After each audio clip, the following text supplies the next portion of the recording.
Hey, what's the deal? Miss your boy Tag from Pro Wrestling Tag, you know what I'm saying? As of this record, it is December 14th, 2023, Quattro. You know what I mean? It's 3:23 p.m. You know what I'm saying? Right now, I'm walking around in cold-ass, Fort Greene Park. You know what I'm saying? Because in a little bit, I'm going to the Bronx in a bit. You know what I mean? But, I gotta get some stuff. And now I'm coming back for just in time for Saturday night's main event. You know what I'm saying?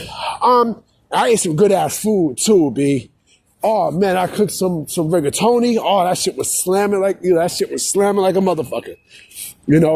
I might only do one video tonight, you know what I'm saying? Because it's cold and I need to get some stuff done for Monday. But I want to make this video today. Look at me. It's cold as shit. You know what I mean? I got fucking gloves on. It's fucking brick. But I want to make this video in continuation of the whole shit with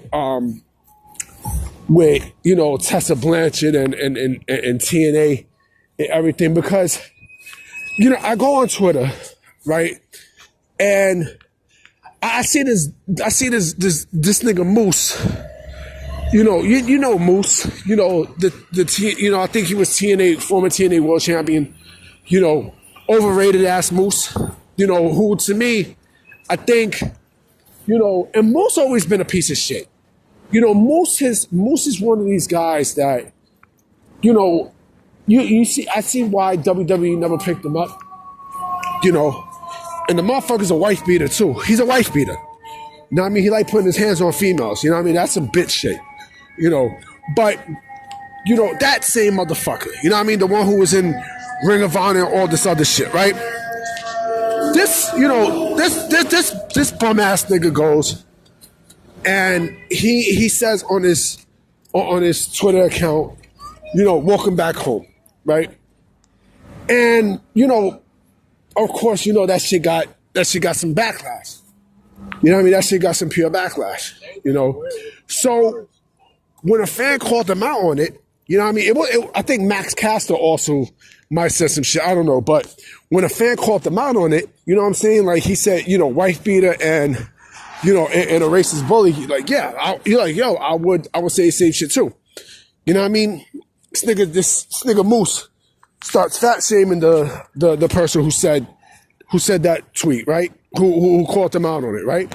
And I'm like, wow.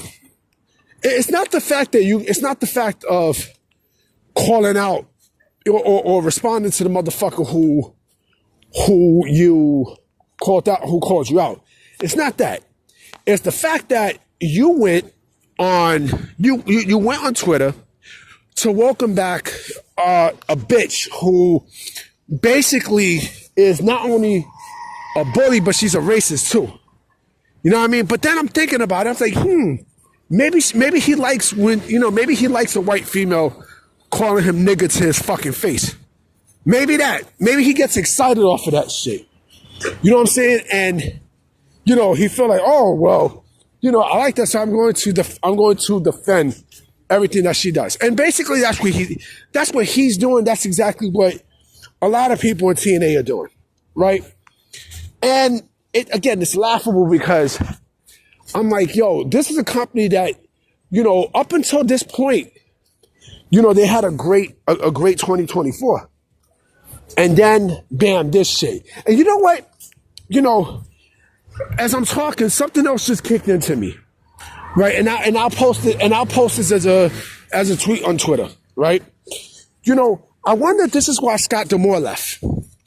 I wonder if this is why he left. I wonder if this is why, Scott D'Amore, departed from TNA. Because, again, this was from Anthem. You know what I mean? This was an Anthem, this was a top person from Anthem that wanted Tessa Blanchard back, right?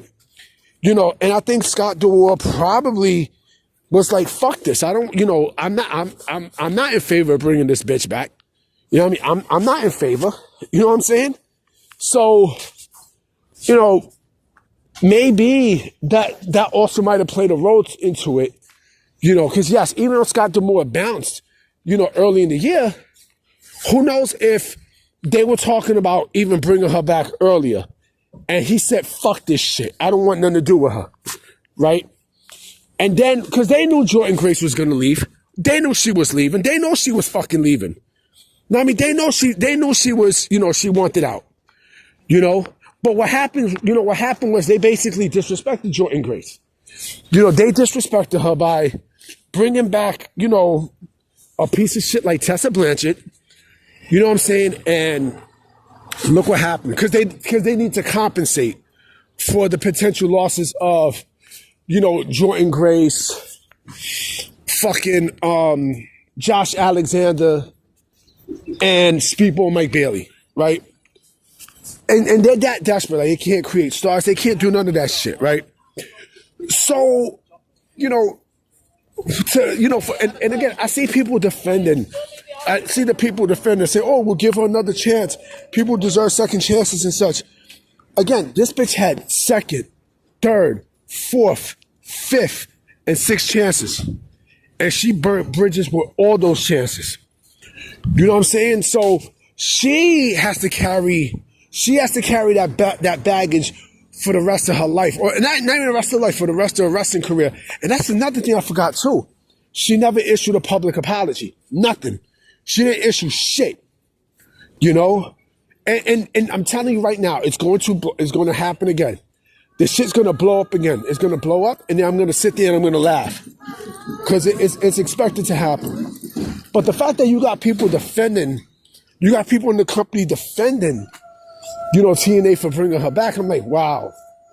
Wow, that's pretty fucking sad if you ask me. That's pretty fucking sad. And then I heard Meltzer today in the Wrestling Observer Radio mention that, there's some people in WWE that want to see her back. Who the fuck in WWE want to see her back? Who? If I'm not mistaken, didn't Eli Drake leave or got fired from TNA because he didn't want to work with her? Didn't Eli Drake, got ousted from TNA because he said, fuck this shit, I'm not working with her? And then he wound up in WWE? I mean, I would assume so, yeah. And he also said people in AEW. I mean, I'm pretty sure the women in AEW are not fucking stupid either to want to bring this bitch in their locker room to try to poison, whatever the fuck they had. And that's another thing too. The TNA locker room, it's a tremendous locker room. People give a fuck there. So you want to bring Venom into that locker room and fuck it up, right? But again, I would love to know who from Anthem was the one that made the call, to bring Tessa Blanchard back. I would love to know, because it couldn't be the new guy, what's his name, Carlos Silva. It couldn't be him. You know what I mean? I doubt if it was him who made that decision. They said a top person from Anthem. A top person from Anthem was the one to make that call, And listen, Jordan Grace pushed back, right? But man, like to do it with someone who is as toxic as Tessa Blanchard, man, that's yikes, B. That's yikes, man. I don't know, man. I don't know. I don't know what to expect. I really do not know what to expect from the signing of Tessa Blanchard and TNA. I don't know, but I got a feeling that it's going to blow up in their face like a grenade, B. It's going to go blah. You know what I'm saying? But I'm about to be out, guys. You know what I'm saying? So I'm, because I'm going to do some shopping a bit, you know what I mean? And then get prepared for, the Saturday night's main event tonight. But I will holler at y'all. Peace.